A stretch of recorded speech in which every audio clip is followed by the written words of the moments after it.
Hello, everyone. This is Professor Stanley, Louisiana State University, Department of Behavioral and Social Sciences, part two of the Economic Policy Lecture. I want to begin by saying that the first part of this lecture was cut off.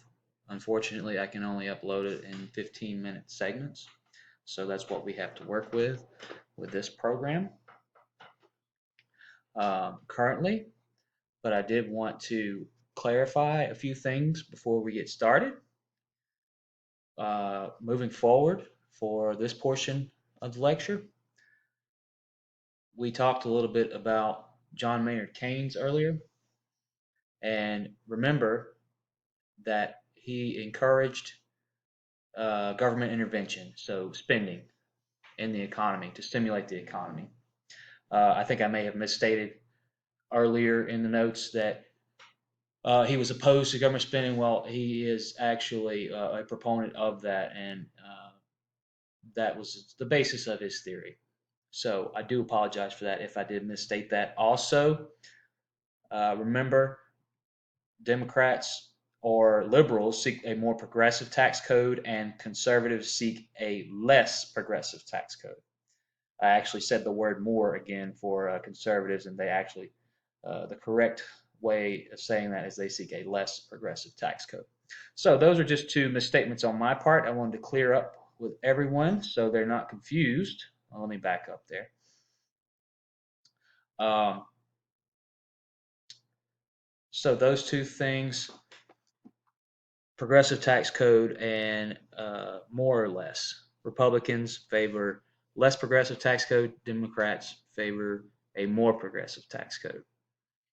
Now, I believe we left off on ideological contrast in the last part of the lecture. Again, programs the government creates cost money. All right. So anytime a new agency is created, and there are tons of agencies, guys, you should take a moment to look up all the different kinds of agencies there are in the federal government. Hundreds and hundreds of agencies with thousands and thousands of employees in the bureaucracy that you learned about earlier in the course. So these things cost money, is what I'm saying.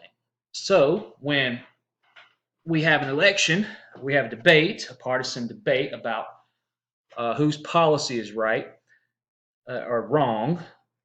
Excuse me, candidates will say, well, my policy is right. I'm a Republican. I'm going to tell you why.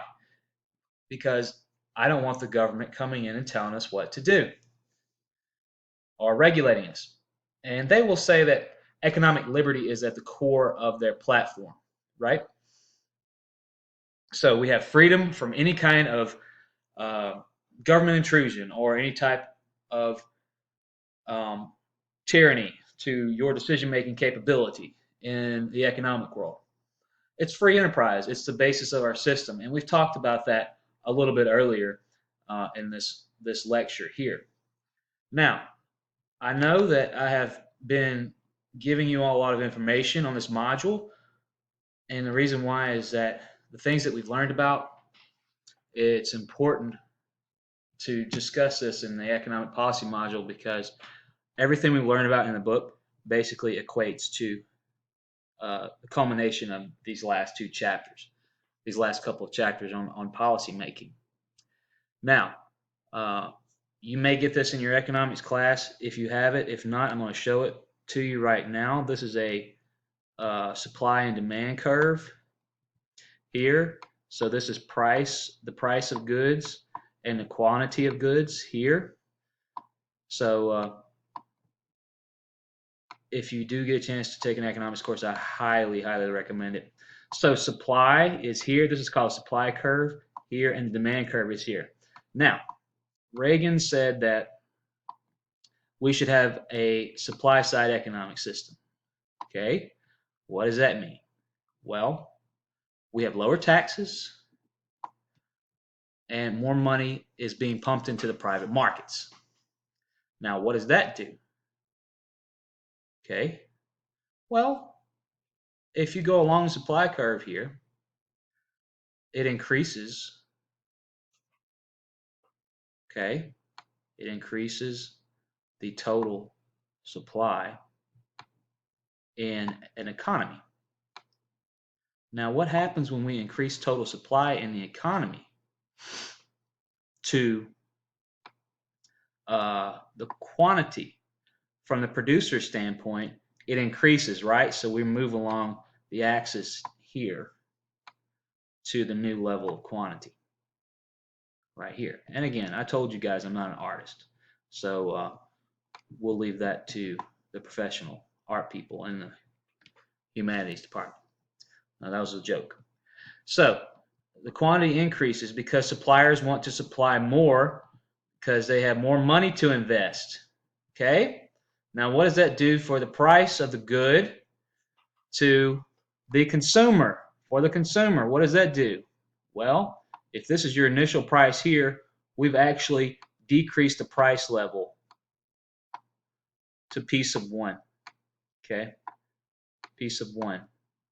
That's the new price level. So we have more goods in the market, therefore the price level has decreased. So you can see here, supply side, fewer price levels, lower price levels, more quantity available to consumers. So this is what is called cost. So goods cost less, we're able to buy more of them. Now again, they say no evidence that supply side theory works. Well, there's also no evidence that I would say demand side theory works as well. Demand pull inflation, which basically says demand causes the price levels to go up, vice versa. Okay, so that's just a little bit of information and background information about uh, basic economics and how that works. I hope everyone understands that. Again, this is a survey course. We won't have a lot of time to get into the meat and potatoes, so to speak. Now, income support. Americans receiving income support. Let's take a look here. Social Security ranks number one, and maybe that should come as no surprise because a lot of the people on Social Security programs are there because of their inability to work or perform job duty. Next, we have food stamps, or those that are unable to receive the amount of money necessary to buy basic things such as food. Unemployment compensation. When people fall behind, they lose their job. The government steps in sometimes and gives them compensation. Supplemental Social Security income. That's available to supplement a person's income, and this is for people who are disabled. Okay, for basic stuff. Veterans disability for those who have served in the armed forces, and also temporary assistance for needy families. Again, a lot of that program is geared toward single mothers, things of that nature, who may be looking for work or unable to find work, and they are able to care for children, single fathers as well.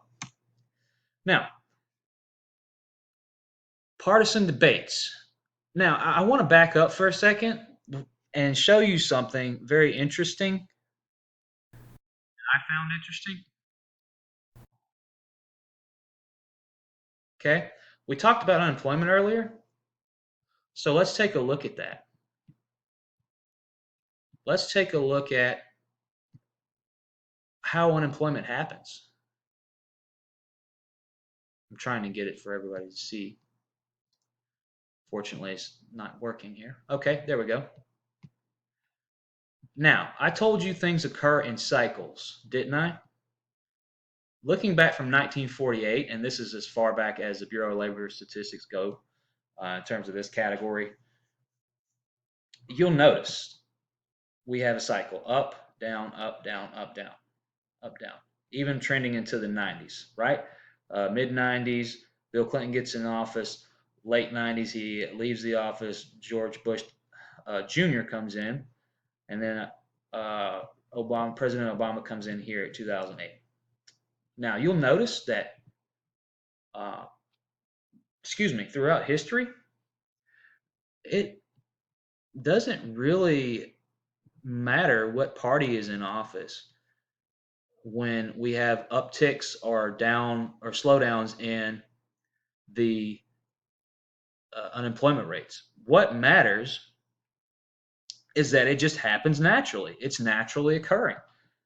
However, when elections come up, candidates bring these things up and make them the platform of their election. Okay, saying that they're going to fix this and they're going to fix that.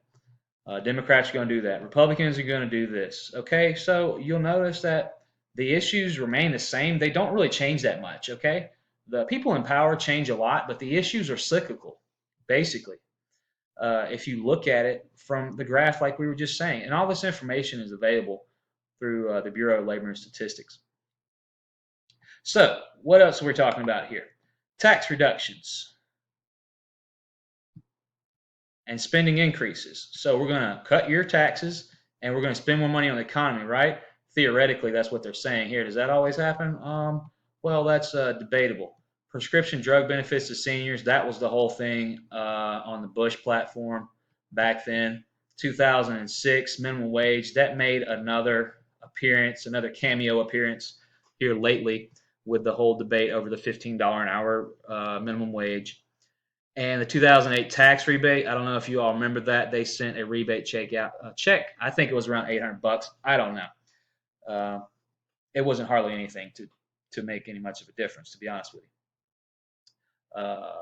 Honestly, they could have sent out way more money if they would have split up the amount of bailout money they provided to the banks between the number of citizens that live in this country. That's another subject for another time. Earmarks in pork barrel spending. Basically, Congress people favor legislation and love their little projects. So depending on where they live or their district or where they're from, they increase the amount of funding that go toward them. Economic issues and elections.